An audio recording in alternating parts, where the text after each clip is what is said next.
Well, if you're hearing that sound, you know what time it is. It's True Crime All the Time podcast time. Welcome to episode 3. As always, I'm your host, Mike Ferguson. Today, I've got Mike Gibson, a.k.a. Gibby, back with me again. I think I'm pretty close to talking Gibby into being a regular co-host with me. What do you think? Isn't that right, Gibby? Yeah, I think it's coming around.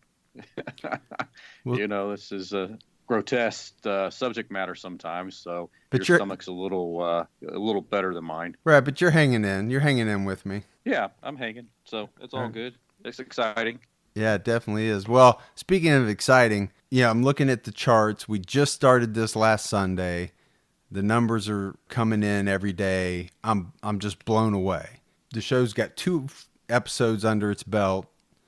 Download numbers are off the charts, way higher than I ever expected when I started this. Never thought we'd get to the numbers that we're at this quickly.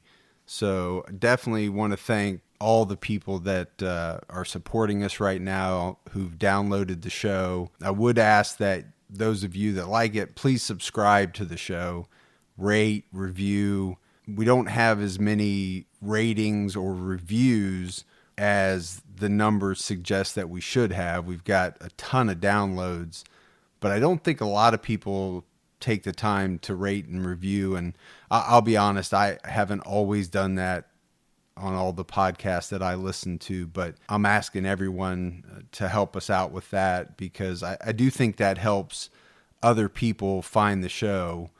So if you like it, please rate and review and let's spread it as wide as we can.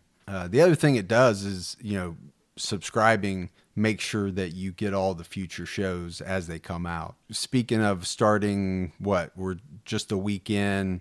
This show's in its infancy. We're trying to find our groove, and it's only going to get better moving forward as the routine gets down and we understand what we're doing. So stick with us and enjoy the future episodes. In 2016, California wife and mother Sherry Papini disappeared for 22 days. When she was found, she told authorities a detailed account of being kidnapped and tortured. Years later, in a stunning twist, Papini pled guilty to making false statements about what happened to her, setting off a media firestorm. Now, for the first time, Sherry Papini is telling her side of the story and revealing shocking new information. Sherry Papini, Caught in a Lie, an ID documentary event, Monday, May 26th at 9 on ID. Set your DVR.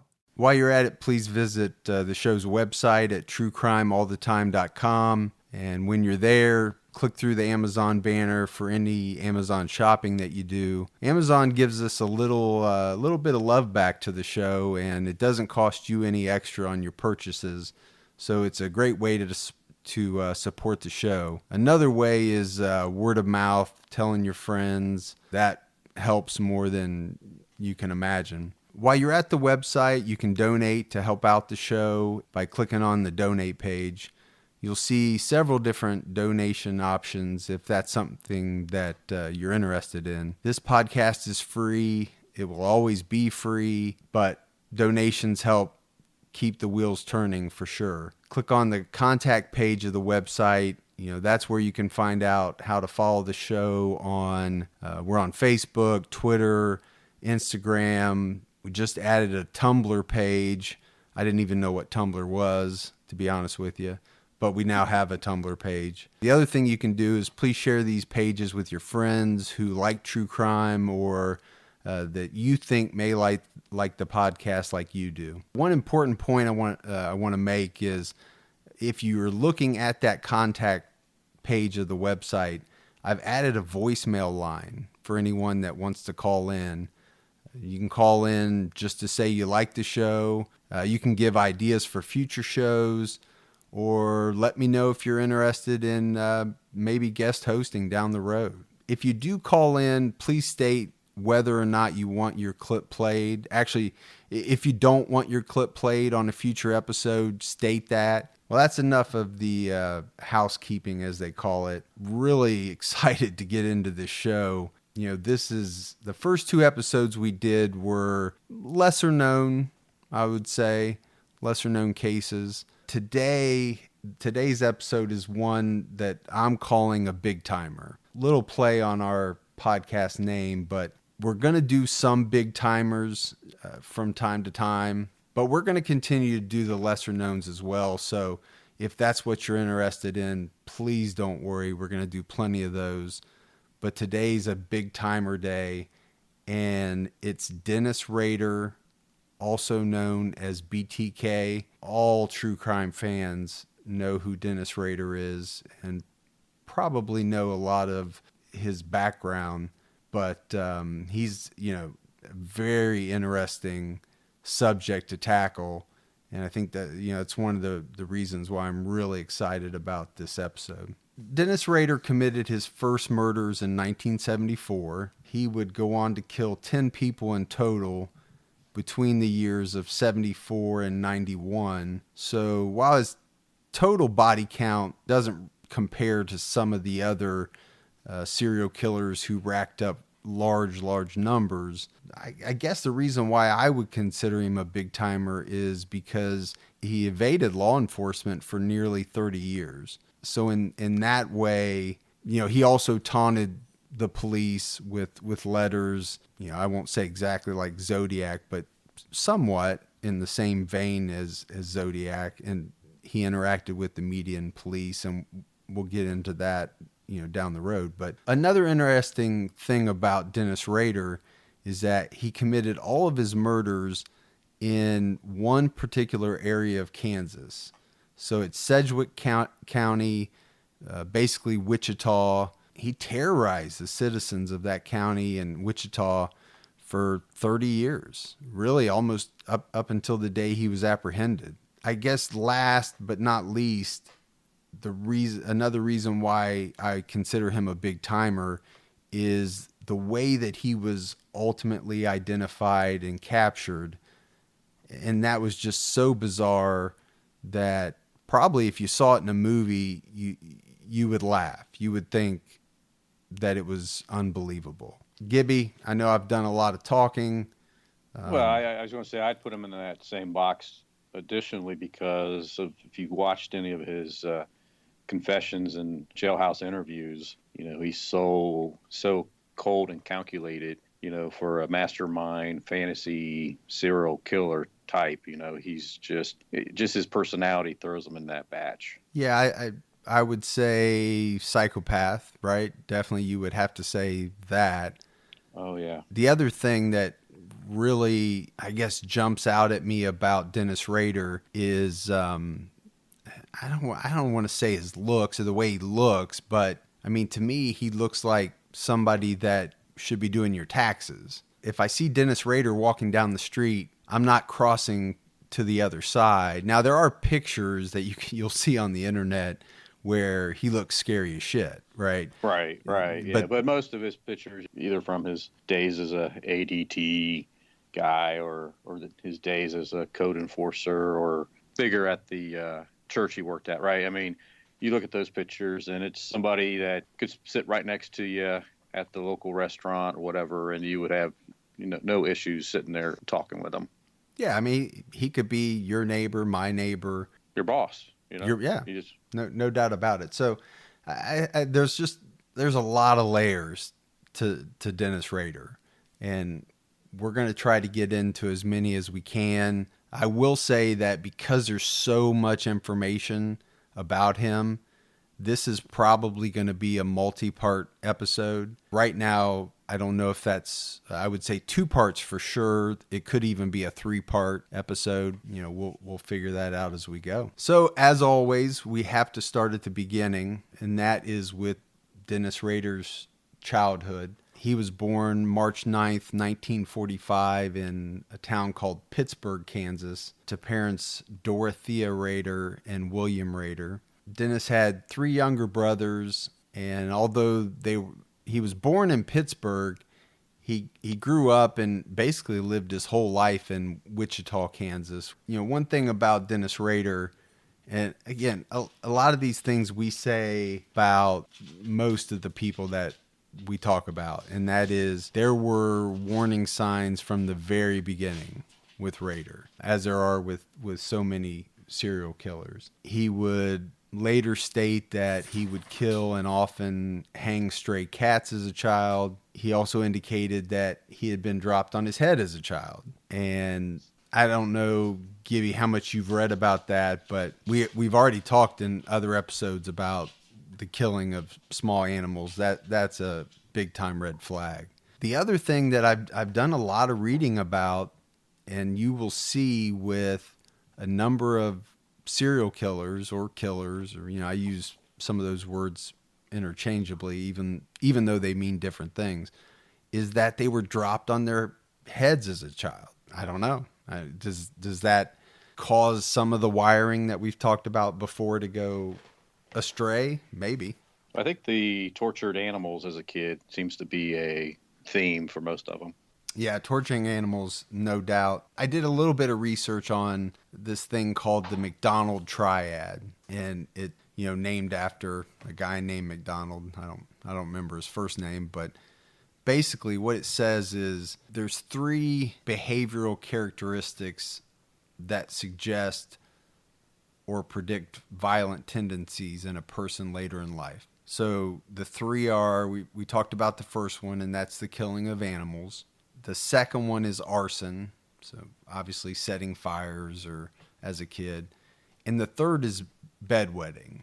As far as I know, Dennis Rader wasn't a childhood arsonist, and I didn't read anything about him having a real bad issue with bedwetting. And I'm not sure what the severity or how long the bedwetting has to occur to fall into this category. But I'm not going to spend a lot of time on the McDonald triad, but we probably will in a future episode when we have somebody that fits those criteria.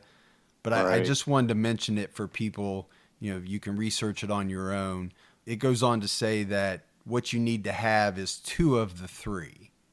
If a child has 2 of those 3 traits, it's a concern. It's a concern, and it's also a predictor of violent tendencies, I guess, later in life. Well, he did state that he knew at the age of 10, early elementary school, that he knew he had issues, and he had what he called demon thoughts and things like that. So he knew, during his interviews, he talked about that with the police. But the other thing is that the interviews that they did with all his childhood friends and high school friends and things like that, is that they all said that he was normal. They didn't see him. There was some stories that he did torture some pets, but most of the kids that he went to school with all interviewed and basically said that he was just a typical, guy next door, buddy, no issues. Pretty quiet though, and most of them said he didn't have a sense of humor. He was pretty dry, but otherwise they didn't see any red flags. Yeah, but I would say, isn't that the scariest person of all? You have a psychopath who, and I don't know if the right word is compartmentalizes. So they have these inner thoughts and fantasies or demons, whatever you want to call it, but they're able to show to the outside world normalcy. The guy has his hair standing up and is running around in his boxers yelling whatever, you can see that, right?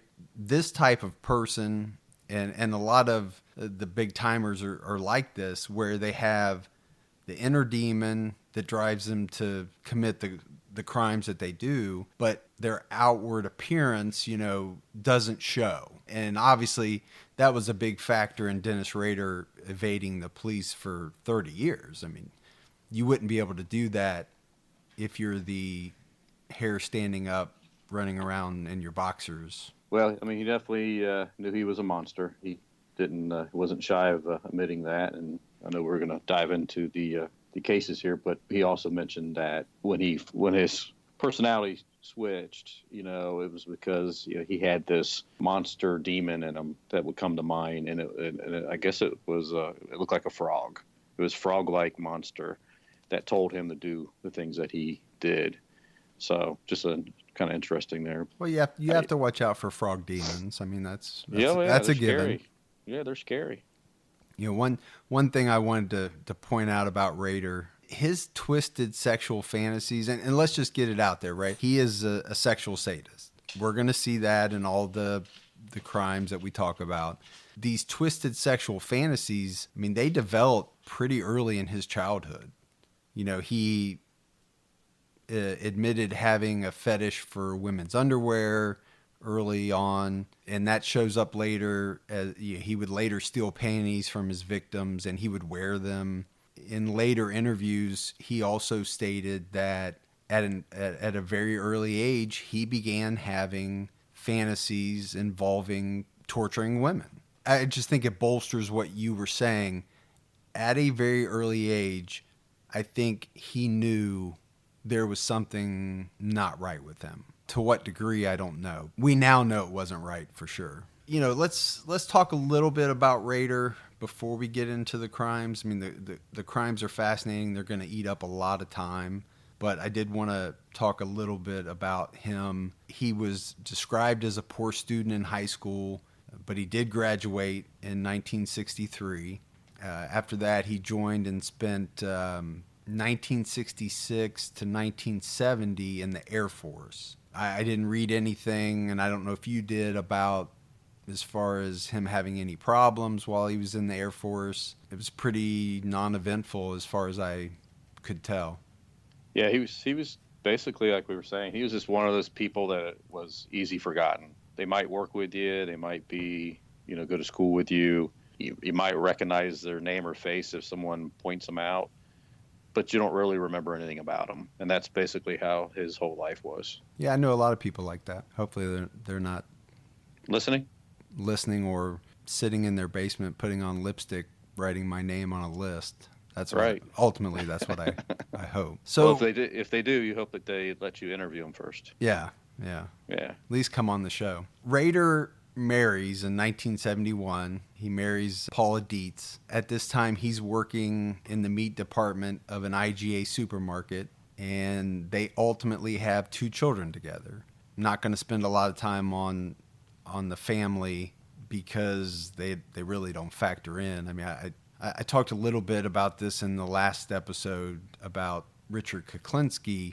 Rader is going to do his thing, and his family's going to be oblivious to it. So I wanted to mention that he was married and he had children because I think that is interesting, and it goes against one of the stereotypes that a lot of people have of the lone Caucasian male serial killer. It's probably another reason that he was able to better conceal, I don't know if that's the right word, but conceal his crimes and evade capture for as long as he did. So Rader attends Butler County Community College, and he earns an associate degree in electronics in 1973. He will eventually enroll at Wichita State University, and he'll obtain a bachelor's in administration, criminal justice, I think it was, in 1979. 1979, as we'll find out, that's well after his killings had begun. But I did think it was worth mentioning that he had a degree in criminal justice. I think he really wanted to be a cop. I don't know, Mike, if you read anything about that, but we may touch on it when we get into some of his jobs here in a minute. But he did like power and authority. I think he probably had thought at one point that he would like to be a police officer. Yeah, I think it played into his fantasy roles. Sure. True Crime All the Time is sponsored by BetterHelp. Folks, therapy can feel like a big investment, but let's think about the state of your mind. It's just as important as your physical health. Traditional in-person therapy can cost anywhere from $100 to $250 per session, which adds up really fast. But with BetterHelp Online Therapy, you can save, on average, up to 50% per session. With BetterHelp, you pay a flat fee for weekly sessions, saving you big on cost and time. And you get quality care at a price that makes sense and can help you with anything from anxiety to everyday stress. Your mental health is worth it, and now it's within reach. I've used the BetterHelp service for years, and I love the fact that, I can connect with a therapist in a comfortable spot in my home on my laptop. With over 30,000 therapists, BetterHelp is the world's largest online therapy platform, having served over 5 million people globally. Your well-being is worth it. Visit betterhelp.com/TCAT today to get 10% off your first month. That's BetterHelp, HELP.com/TCATT. You know, even the smallest step forward can make a big difference in your financial future. When you open a Chime checking account, you're one step closer to a better financial future with no maintenance fees, fee-free overdraft up to $200, or getting paid up to 2 days early with direct deposit. Making progress has never been easier. I think we've all been in that position where we've had an overdraft. Well, with Chime, you can overdraft up to $200 with no fees. That's amazing. And they have over 50,000 fee-free ATMs. Make progress towards a better financial future with Chime. Open your account in 2 minutes at chime.com/TCAT. That's chime.com/TCATT. Chime feels like progress. Banking services and debit card provided by the Bancorp Bank N.A. or Stride Bank N.A., members FDIC. Spot me eligibility requirements and overdraft limits apply. Fees apply at out-of-network ATMs. MyPay eligibility requirements apply. Credit limits range from $20 to $500. $2 fee applies to get funds instantly. Crime checking account required. Go to chime.com/disclosures for details. So let's talk a little bit about his work history, kind of set up some of this stuff before we get into the crimes. Like I said, he worked at the IGA supermarket. He went from there to being an assembler at the Coleman Company. And I assume that's the Coleman that makes the lanterns and all the camping equipment. No, it's that same Coleman. I thought it was, but yeah. Ultimately, and probably I think the job that he has the longest is he works as an alarm installer at the Wichita office of the ADT Home Security Company. I'm sure ADT is real proud to have Dennis Rader's name associated with them as a former employee. Right.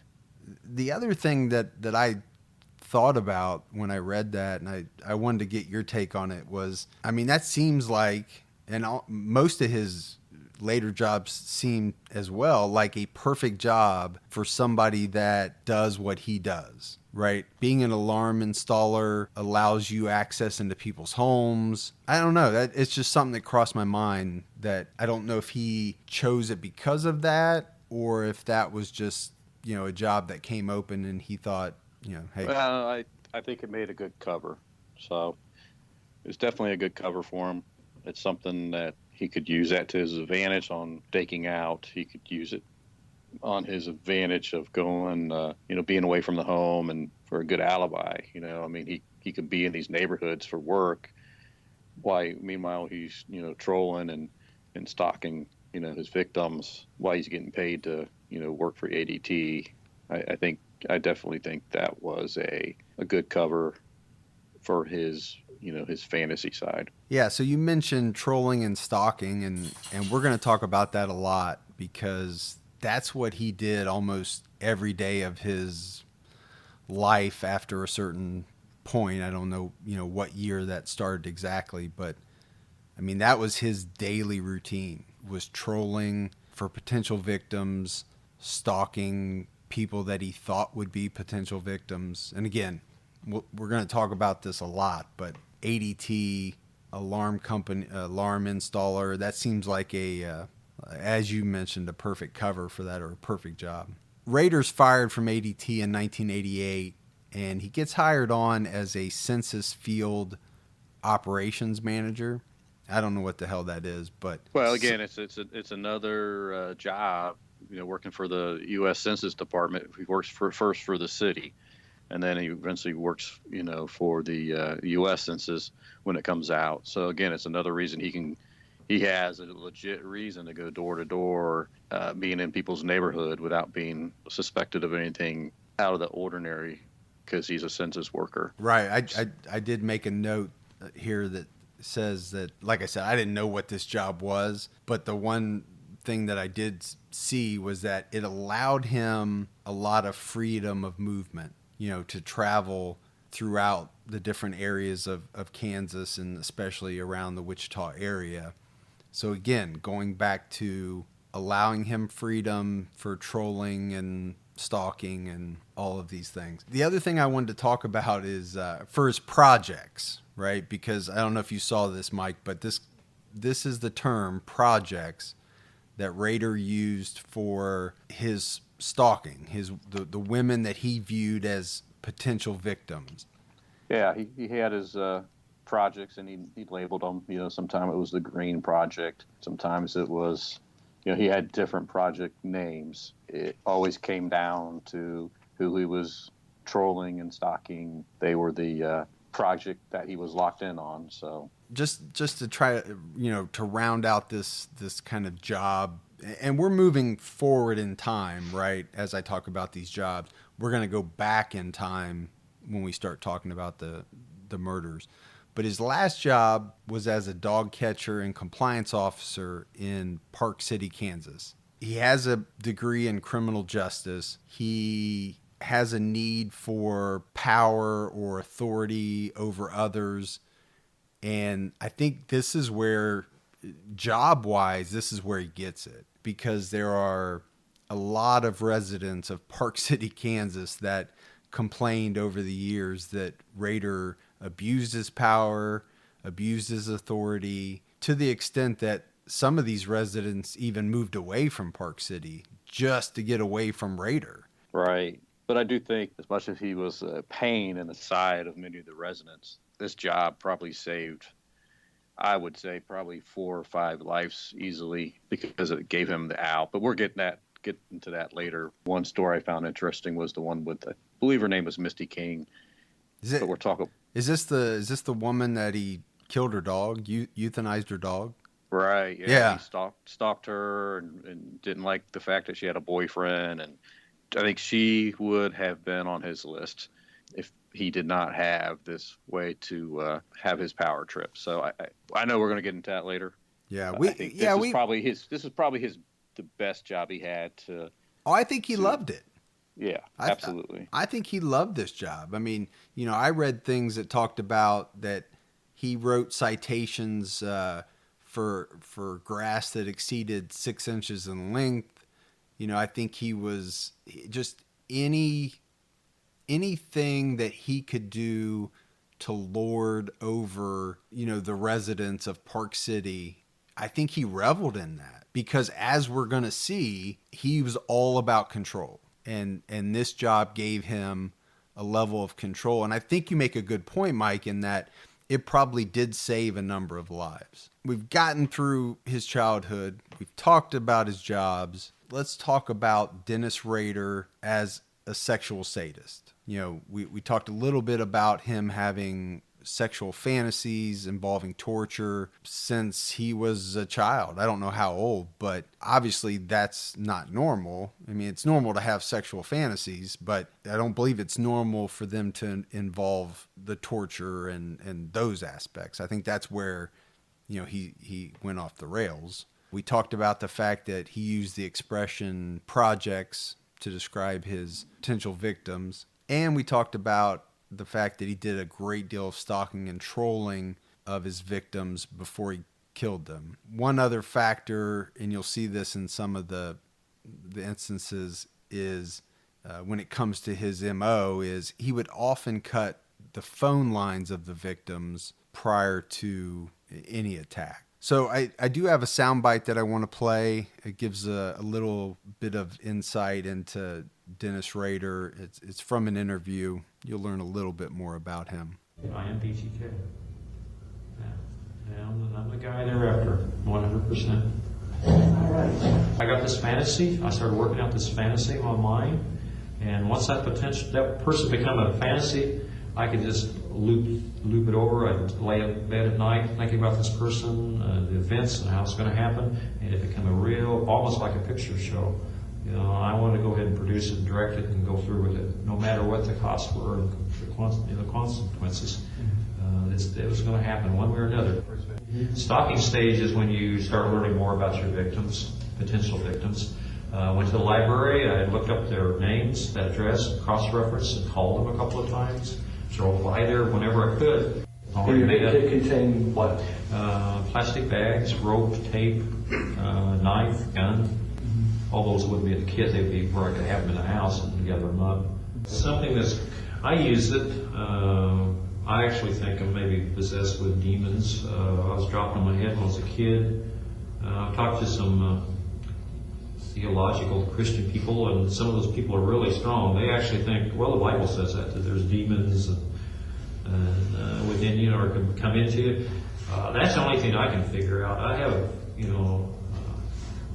something drove me to do this. The normal people just don't do this. You can't stop it. I can't stop it. It's just, it controls me. It's like it's in the driver's seat. Interesting to hear him talk about some of these things. He talks about the stalking and the trolling. One thing that he hits on is what he calls his hit kit. He talks about this a lot, and basically it's his kit that he takes after he's planned out his crime, or after he's stalked his target, and he talks about it including tape and a gun and knives and wire cutters, anything basically he thinks he's going to need after he's done the recon. He doesn't sound like a raving lunatic in this interview, and really in any of the sound bites that I heard. No, I mean he's cold and calculated and does not show remorse, and really leaves out a lot of the emotion of the attacks. So again, it just shows you that here's somebody that has just been described that he is this serial killer, and he wears this cloak of Dennis.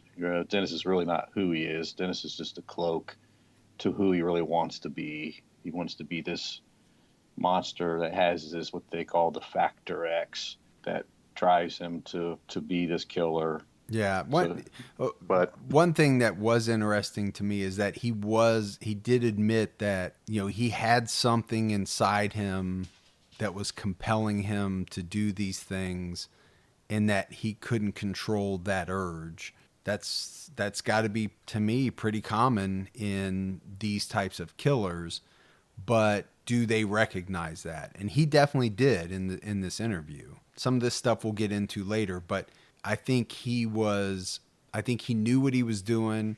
I think he obviously knew it was wrong, but he got to a point where, and this is where we go back to being a psychopath, right? A psychopath is somebody that feels no empathy, and they don't care about anything other than what is going to get them what their ultimate goal is. I find it interesting to hear him talk. One thing I should have said in the very beginning is there's a lot of audio on Dennis Rader. So in these episodes, you're going to hear a lot of audio.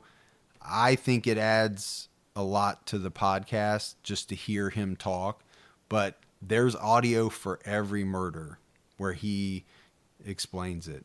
And I think it's time, Mike, to get into the very first one, the one that started it all. I agree. So this is January 15th, 1974. We're talking about the Oteros. Rader kills 4 members of the Otero family in their home. There's Joseph is the father, Julie is the mother, and he kills 2 of their children, Josephine and Joseph Jr.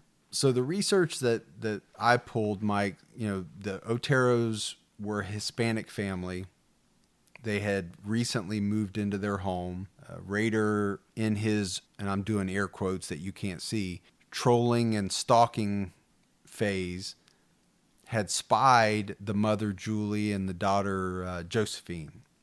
Right. Now, keep in mind that Julie also worked at Coleman with him. I did see that. I saw that she worked there. What I didn't see, and maybe you put it together, is whether they crossed paths or that he knew her from there.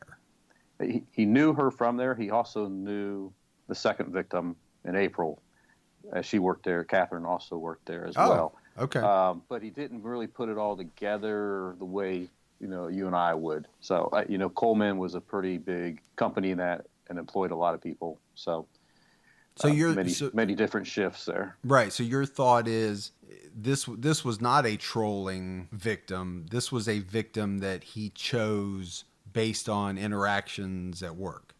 Yeah, I think he trolled her at The work. first two. Yeah, I think he trolled her at work. Yeah. But I mean, he definitely trolled and stalked everybody. Absolutely. Yeah. But Once he locked in on her, as he calls it, then at that point, he just stalked her movements and followed her daily patterns, hers and the husband, and they had 3 kids, and he followed all those patterns. again, you're talking psychopath, right? A psychopath fixes in on one thing. At that point in time, that's all that matters to them. The murders occurred around 8 or 9 in the morning. Rader had been observing the house for some time. And that morning, he cut the phone line to the house. We talked about that. That's part of his MO. You'll see it again. And he barged in the back door. The one thing he was not expecting was that Joseph, the father, would be home at that time. So I think in his stalking phase, was learning the movements of the family. For whatever reason, he expected Joseph to be either gone at work. I don't know what happened that day, but Joseph was home. Rader had his hit kit with him, and in that hit kit, he had a gun. And it was really, he used the gun to help subdue and control the family, because you got 4 people. I can imagine that's not easy to control 4 people. There's got to be some hysterics. Obviously with a gun, that makes it easier. Another method that he used was to tell the family that he was a wanted criminal. Well, that's part of his fantasy. He liked that. He liked telling them that he was a wanted criminal on the run, and that he needed the keys to their car, or needed food, or needed this or that to play the excitement level up. Right. So he tells them that he's a wanted criminal. All he wants is to get some food, some money, and their car, and then he'll leave. Using that ruse, we'll call it a ruse, using that and the gun, he's able to get all 4 to lie down in order to tie him up. When it's said and done, Rader strangles all 4 of the Otero family. They would die by strangulation. Joseph, the father, he's going to be found face down on the floor with his wrists and ankles bound. Julie, the mother, is found on the bed, bound, basically in the same way, except for the fact that she's been gagged. Joseph the second, which is the youngest son, he's found in his bedroom in the same fashion as his father. The only difference being that Rader had placed a hood over his head. One reporter claimed, and I read this somewhere, that he actually had 3 hoods over his head. I think it's because, and I don't know, hoods, bags, I'm not exactly sure, but it was part of the strangulation. I don't know if like the first one, tore, or I did read something about that. What I understand, Mike, is so he takes all 4 from back to the 1 bedroom, and he has his 357. That's his leverage. Ties them up, feet and hands, and then he goes in his mind. He switches out of the fantasy and realizes they've seen his face. So now he's going ahead and he's going to put the plastic bag over Joseph's face, right? Puts that over his head and takes a cord and starts to strangle him. Joseph's, moves around enough that he tears a hole in the bag. Which you would do, right? If you tried to put a bag over my head, I'd fight you like hell. Exactly. So meanwhile, then he moves on over to Julie, and he tries to just strangle her with a cord. He thinks he's successful, but she just passes out. And so then he's moving on to Josephine, and he does the same thing. He strangles her. He thinks that he's successful, and then he simply just puts a bag over Junior's head and ties it, and then he goes back to Joseph, and at that point, he's putting another bag, some type of it's either a hood or a cloth or something in another bag to keep him from tearing a hole into it. But meanwhile, he sees the mom, Julie, is coming to and trying to figure out what's going on. So at that point, he goes to strangle her again. And as he's getting ready to do that, she's crying out to him, to save my son. But he goes ahead and he strangles her. Then he goes back to the father and finishes getting the bag around his head and the cord. And that takes care of the father.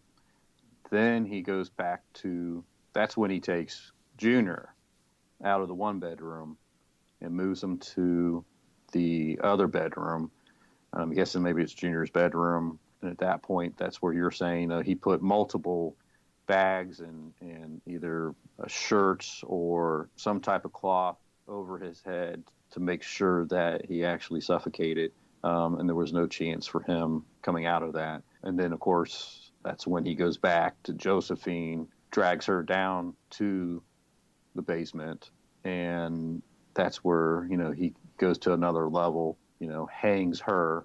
And then, of course, after he hangs her, that's when his sexual part kicks in, and he has a sexual fantasy where he masturbates either on the body or into the panties. Yeah, he's a sick son of a bitch, right? Absolutely, no doubt about that. Hangs Josephine, masturbates on her, doesn't sexually assault anyone per se, right? I mean, he kills. Yeah, there's no penetration. There's nothing like that. That's not his fantasy. I guess that's where trying to figure out his mind, why is that his fantasy to strangle, and then that is such a turn on to him that he's gonna masturbate. Because, of course, Josephine's 11. So, I mean, and I don't know at that time how old. I think he just had the one. At that time, he just had his boy, like a 3-year-old boy, 4-year-old boy. I don't think at that time he had his daughter yet. But I just find it really strange that his fantasy was it's 11-year-old hanging. He had his control, his power moment. I think he got off after all that. That was the thrill. That was the peak. And then, of course, he masturbates to bring it all to a closing. He actually didn't stop there. What I read was that they found semen on some of the other victims as well. Right. So yeah, I think this was something he did. No, I don't mean other. I mean other victims in the Otero house. Oh, really? I didn't. Yeah. I didn't see. No, he that. definitely does this again in future with future victims. But I read where police said that they found semen on. They didn't. I didn't say exactly which victims, but he doesn't just do this in the basement. He does it in other places of the house. So he was turned on by the fact that he had strangled these people. Right. So we got to keep going because we'll get bogged down. But the Oteros have another son, and it's their 15-year-old son, Charlie, that actually comes home the next day and discovers the bodies. And before you talk about Charlie, Mike, I just wanted to say, so I find it interesting. This is how calculated this killer is, because he talks about, he knew with his hit kit and everything, when he was time to leave, that he had a thing called the right-hand rule, where he would go through the house and he would go through and clean up everything and move in one direction.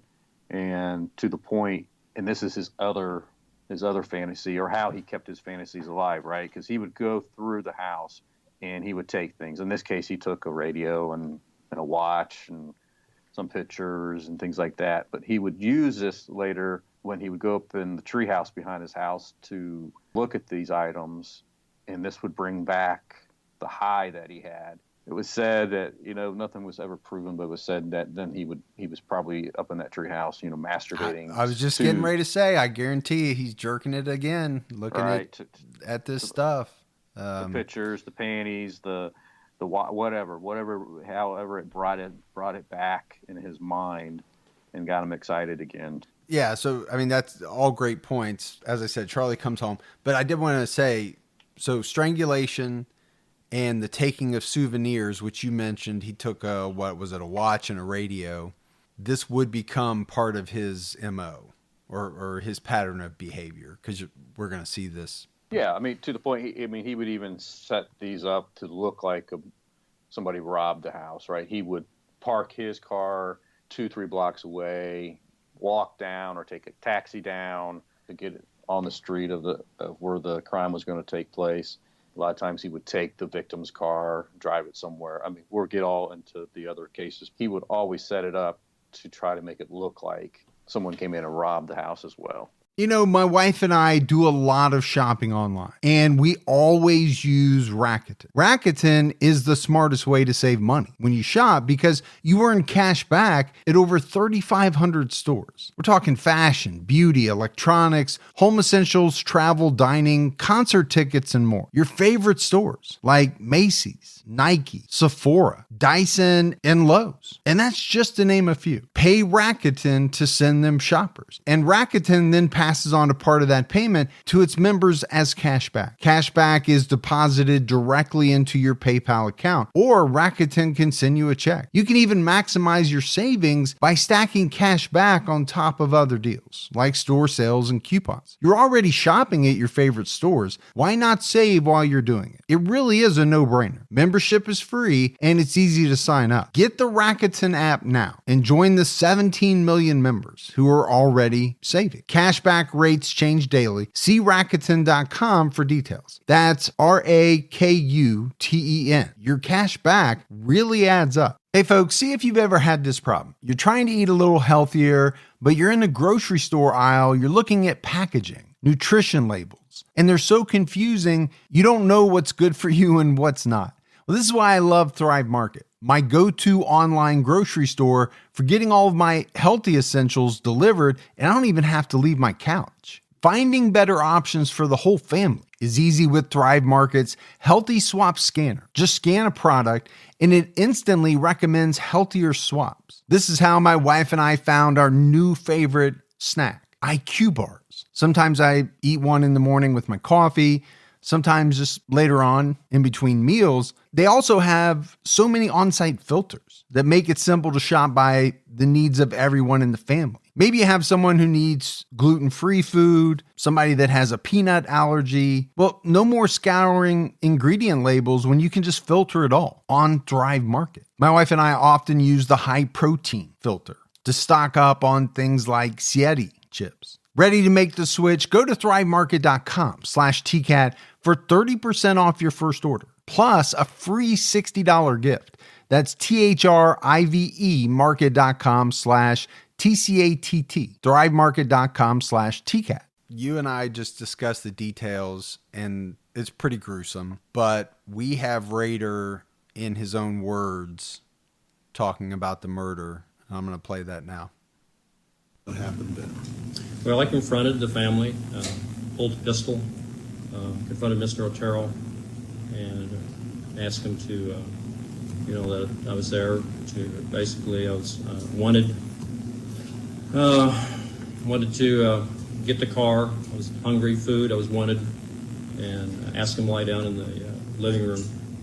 And at that time, I realized that wouldn't be a really good idea. So the dog was a real problem, so I asked Mr. Otero if he could get the dog out. So he had one of the kids put it out. And I took him back to the bedroom. You took who back to the bedroom? The family, the bedroom, the 4 members. All right, what happened then? At that time, I tied him up. While still holding him at gunpoint? Well, in between tying and yes. Yeah. All right, after you tied them up, what did you do? Well, they started complaining about being tied up, and I re-loosened the bonds a couple of times. Tried to make Mr. Otero as comfortable as I could. Apparently had a cracked rib from a car accident, so I had him put a pillow down for his head. Had he put I think he Parker or a coat underneath him. They talked to me about giving the car and whatever money. I guess they didn't have very much money, and there I realized that I didn't have a mask on or anything. They already could ID me, and made a decision to go ahead and pin him down, I guess, or strangle him. All right, what did you do to Joseph Otero Sr.? Joseph Otero? Yeah, Okay. Joseph Otero Sr., Mr. Otero, the father. Put a plastic bag over his head and then some cords and then tighten it. This was in the bedroom. Yes, sir. Did he, in fact, suffocate and die as a result of this? Not right away. No, sir, he didn't. What happened? Well, after that, I did Mrs. Otero. I had never strangled anyone before, so I really didn't know how much pressure you had to put on a person or how long it would take. But Was she also tied up there in the yes, bedroom? yeah, both her hands and their feet were tied up. She was on the bed. Where were the children? Josephine was on the bed and Junior was on the floor this time. So we're talking first of all about Joseph Otero. So you'd put the bag over his head and tied it, and he did not die right away. Can you tell me what happened in regards to Joseph? He moved over real quick like, and I think tore a hole in the bag, and I could tell that he was having some problems there. But at that time, the whole family just went, they went panicked on me, so I worked pretty quick. I got What did Mrs. you? You worked pretty quick. Well, What I mean, did you do? I strangled Mrs. Otero, and then she went out, or passed out. I thought she was dead. She passed out. Then I strangled Josephine. She passed out, or I thought she was dead. And then I went over and put a bag on Junior's head, and then if I remember right, Mrs. Otero came back. She came back and Sir, let me ask you about Joseph Otero Sr. You Senior? indicated he had torn a hole in the bag. And what did you do with him then? I put another bag over it, or either that or if I recollect, I think I put either a cloth or a T-shirt or something over his head, and then another bag, and then tighten it down. Did he subsequently die? Well, yes. I didn't just stay there and watch him. Then I was moving around the room. But All right, so you indicated you strangled Mrs. Otero after you had done this, is that correct? now I went back and strangled her again. That finally killed her at that time. So this is in regards to count 2. You had first of all put the bag over Joseph Otero's head, and he tore a hole in the bag. Then you went ahead. Did you strangle Mrs. Otero then, or did you go First back? of all, Mr. Otero was strangled, or a bag put over his head and strangled. Then I thought he was going down, and I went over and strangled Mrs. Otero. I thought she was down. Then I strangled Josephine, thought she was down, and then I went over to Junior and put the bag on his head. After that, Mrs. Otero woke back up, and she was pretty upset what's going on. So I came back, and at that point in time, strangled her for a death strangle at that time. With your hands or what? No, with a cord, with a rope. And then I think at that point in time, I redid Mr. Otero, put the bag over his head, went over and then took Junior. Before that, she asked me to save her son. So I actually had taken the bag off, and then I was really upset at that point in time. So basically, when Mr. Otero was down, Mrs. Otero was down, I went ahead and took Junior. I put it in the bag over his head and took him to the other bedroom at that time. What did you do then? Put a bag over his head. I put a cloth over his head, a T-shirt, and a bag so he couldn't tear a hole in it. And he subsequently died from that. And then when I went back, Josephine had woke back up. What did you do then? And I took her to the basement and eventually hung her. All right, you hung her in the basement? Yes, sir. All right, did you do anything else at that time? Yes, I had some sexual fantasies. But that was after she was hung. All right. What did you do? So he has some sexual fantasies. That's maybe the biggest euphemism I've ever heard, Gib. I know. So I think it's important to hear him say it. So I just want to run by a couple of things that I jotted down. So number one, he tells this to, packed courtroom, to the judge, to everybody, pretty much like you would tell me a story about buying a hammer at the local hardware store. I mean, Exactly. that's Very, very, very cold. Oh, very yeah. Cold, I mean, that's very unemotional. Yeah, nothing. I mean, it's amazing the way he tells the story.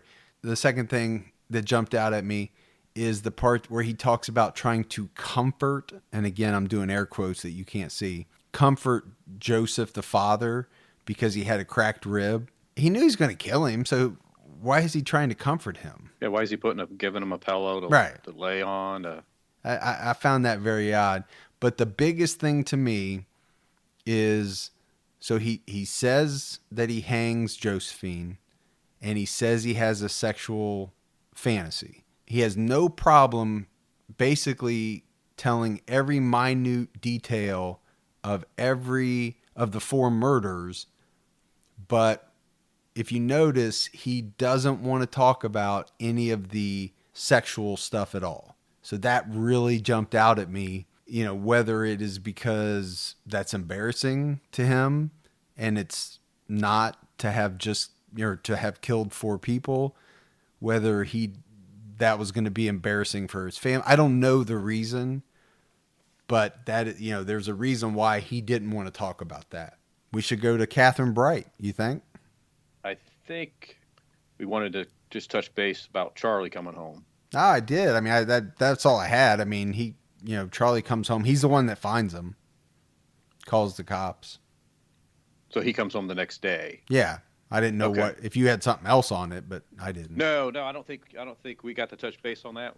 Yeah, I just talked about that their 15-year-old son Charlie came home, discovered the bodies. I didn't have anything else on it though. I think we're ready to move on to the Catherine Bright and Kevin then.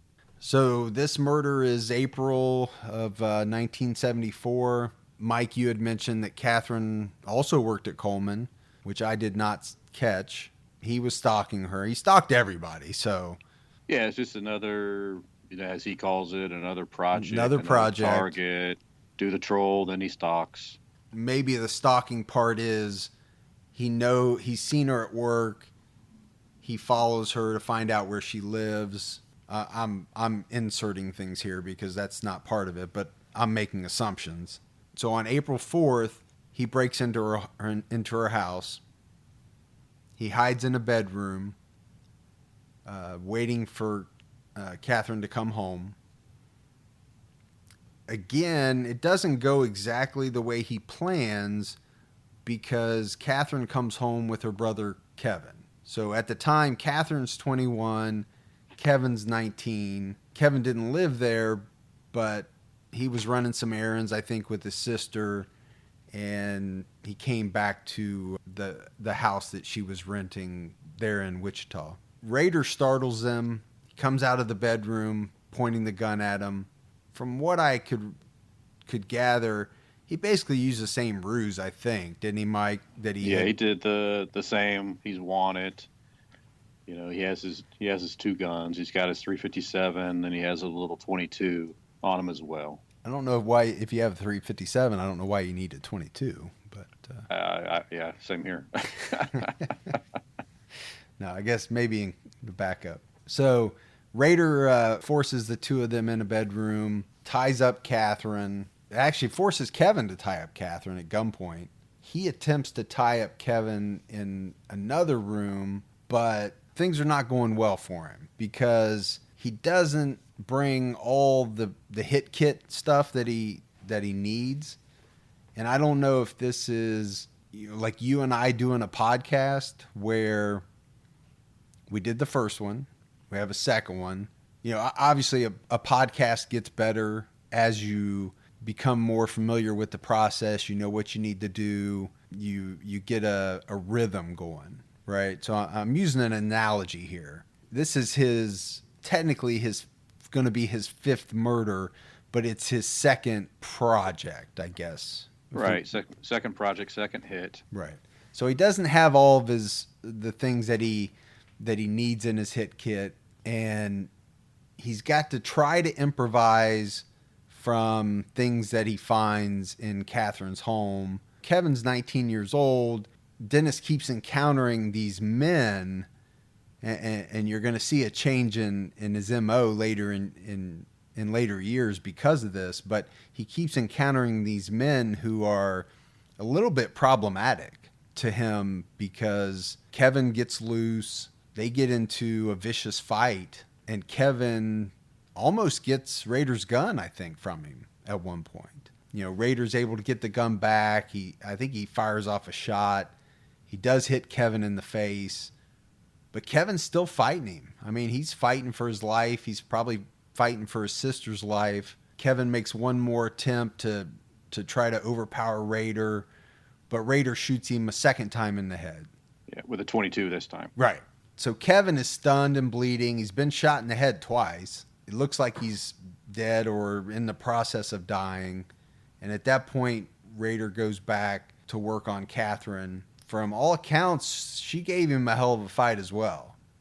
Yeah, she's fighting him as well and putting up a heck of a fight to the point that, he thinks she's going down, but then she doesn't. I think what's interesting about this one is because of all of this chaos, Rader's mind is probably ordered, and he has in his mind, he has a way that he thinks this is going to go, and it's not going that way at all. Kevin's there. He had to shoot. He shot Kevin twice. Catherine's trying to kick the shit out of him.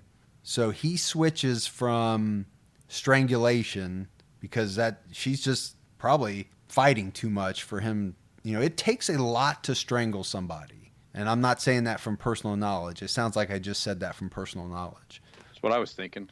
Made me a little nervous. It did sound that way, right? Right. But if everything that I've ever read and actually I think in Rader's own words, you'll hear it at some point, took a lot more to strangle somebody than he ever thought it would. Because of this, he switches from strangulation to stabbing because he did bring a knife in his hit kit, apparently. Two guns, a knife, and yeah. Yeah. So he's got the knife. He stabs Catherine multiple times, deep cuts to the abdomen. 3 times, I think, around the rib Was area. it 3 times? But as this is going on, Kevin is now up and at him, and he runs out of the house. He's going to run out, try to get help for Catherine. Unfortunately, by the time, they do come, they get Catherine. She dies in the hospital a few hours later, despite, they do surgery and some blood transfusions. And Kevin, at this point, I mean, he's in critical condition because he's been shot in the head twice. I don't know how the hell he got out and was able to get any help at all. But you've got all this chaos. Kevin's gone. He didn't get to strangle Catherine. And so but because Kevin has run out of the house, I think, Rader runs out as well. Does what he calls a quick cleanup, grabs the keys to the car, but the set of keys he grabs is the wrong set. So when he goes out to get in their car to drive off, because he's parked his car, blocks away, car doesn't work. So then he just jumps out and he just basically hightails it 2-3 blocks back over to Wichita State parking area where he parked his car, because he knows that, the police will be there, in a matter of minutes. Yeah. The other thing is, and unless you saw something different, I don't think he did his thing on this one, if you know what I mean. Yeah, I don't think he had time. But, again, he went through really fast and cleaned up, so I wouldn't be surprised if he didn't take, something from the house. That's not what I meant by his thing. I don't think he masturbated. Well, no, right. I think he took something from the house to do that later at his tree house. Right. Yeah.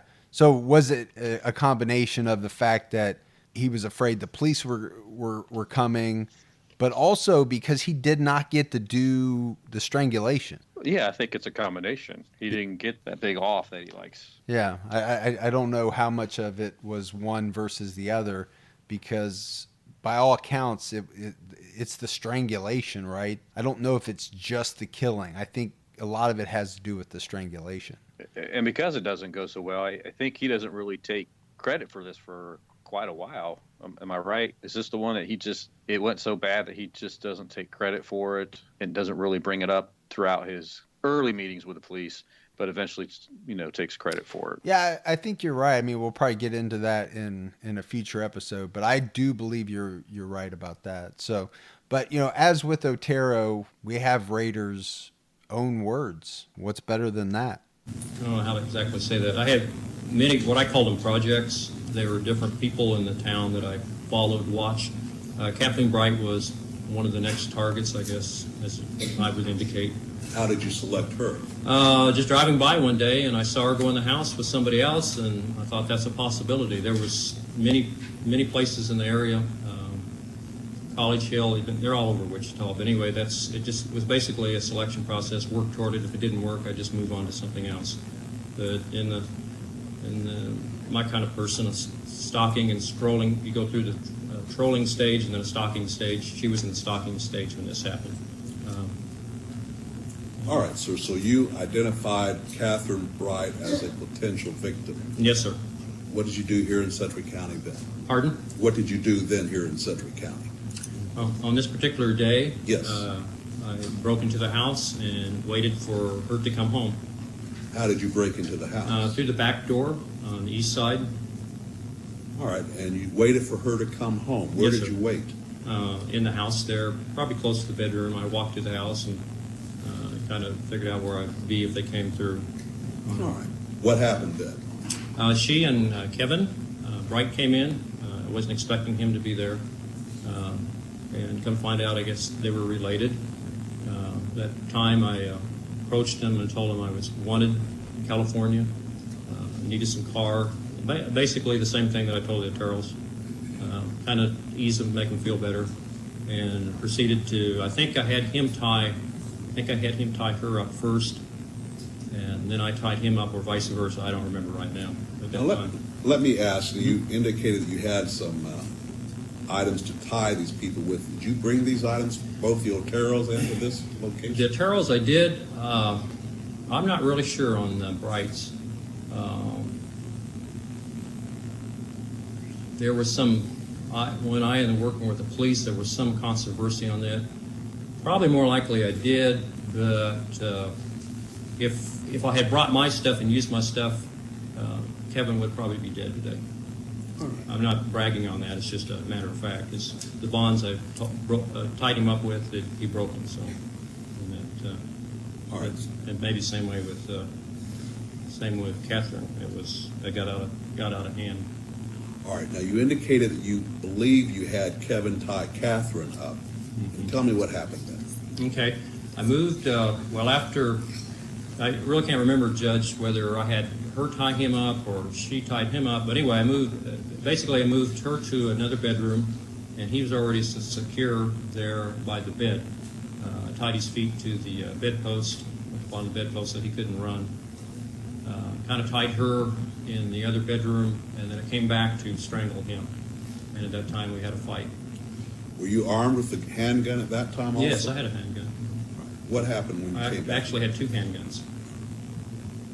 When I started strangling, either the parent broke or he broke his bonds, and he jumped up real quick like. I pulled my gun and quickly shot at him. I hit him in the head. He fell over. I could see the blood, and as far as I was concerned, I thought he was down and was out, and then went and started to strangle Catherine.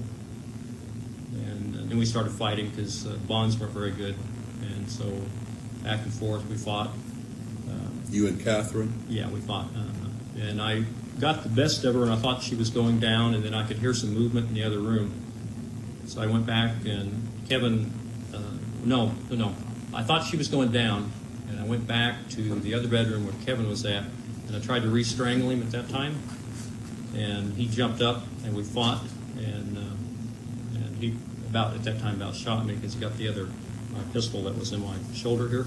I had my Magnum in my shoulder, so inadvertently shoulder holster? Did you have it in a shoulder holster? Yes, and I had the Magnum in my shoulder holster. The other one was a .22, and we fought at that point in time, and I thought it was going to go off. I jammed the gun, stuck my finger in there, jammed it, And I think he thought that was the only gun I had, because once I either bit his finger or hit him or something got away, and I used the 22 and shot him one more time. And I thought he was down for good that time. All right, so you shot him a second time. Yes, sir. What happened then? Went back to finish the job on Catherine, and she was fighting. And at that point in time, I'd been fighting her, and then I heard some, I don't know whether I was basically losing control. The strangulation wasn't working on her, and I used a knife on her. You say you used a knife on her. Yes. What did you do with the knife? I stabbed her, she said either stabbed 2 or 3 times, either here or here. Maybe 2 back here and 1 here, or maybe just 2 times back And here. you were pointing to your lower back and your Yeah, underneath the ribs. and your lower abdomen. Yeah, underneath the ribs, up underneath the ribs. So after you stabbed her, what happened? Actually, I think at that point in time, well, it was a total mess because I didn't have control on it. She was bleeding. She went down. I think I just went back to check on Kevin, or at that basically same time I heard him escape. It could be one of the two. But all of a sudden the front door of the house was open and he was gone. And I tell you what I thought. I thought the police were coming at that time. I heard the door open. I thought, no, that's it. And I stepped out there, and I could see him running down the street. So I quickly cleaned up everything that I could and left. So, I don't know. A couple of things. The part where he talks about if he would have brought everything that he needed in his hit kit, Kevin would have been dead. And he says, I'm not bragging. That's just, I don't know if he said that was a fact or whatever. I thought that was interesting. But once again, it's like he's telling a story of what he had yesterday for breakfast at the damn Waffle House. Yeah, just pretty nonchalant. Yeah. I guess at that point you're caught and it doesn't matter, but there's still something, I don't know. I've seen confessions or, on some shows before where people have a lot more emotion. He has no empathy like we talked about because he's a psychopath. It's interesting. I hope people find it interesting. I know the audio quality is not great on the confession clips. It's the best one I could find. The other thing, and I think it backed up what you said, Mike, where he talked about at one point after Kevin had run off, he thought the cops were on their way. So he did a quick cleanup. He didn't do the, what was it, right hand rule? Right. He probably couldn't do the right hand rule because he didn't have time, but he did a quick cleanup. And he didn't say it, but he probably didn't get to do his little jerky jerk, and then Right. he got the hell out of there. I think at this point, where we're at in the podcast, probably a good stopping point. It's crazy that even though we've covered half of the murders, time-wise, we've only covered basically a few months, and that's what's very, very interesting about the BTK story is the next 5 murders, the timing, him trying to play with the media and the cops and all that. We'll get into that the next episode. So, Gibby, do you agree it's a good place to stop? And Oh, absolutely. Yeah, I think it's a good spot when we pick back up. When he sends out his first interaction with the media, and I think we go from there. I think it really gets intriguing at that point. Yeah, it definitely does. So, well, again, appreciate everybody for listening to the episode, for downloading. Please subscribe so that you get part 2 of the Dennis Rader BTK story. For Ferg and Gibby, stay safe. Keep your own time ticking.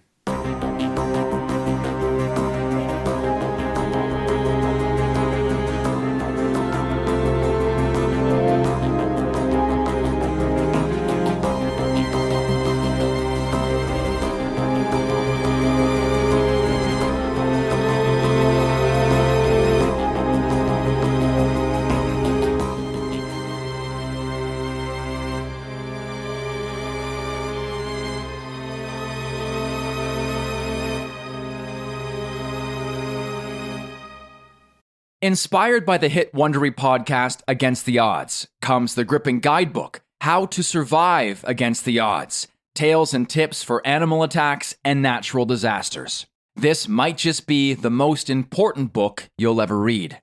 Go inside life or death situations where everyday people survived nature's most extreme scenarios, and learn how you can too. In these tales, you'll hear about the grit, willpower, and know-how needed to endure shipwrecks, alligator attacks, earthquakes, and more.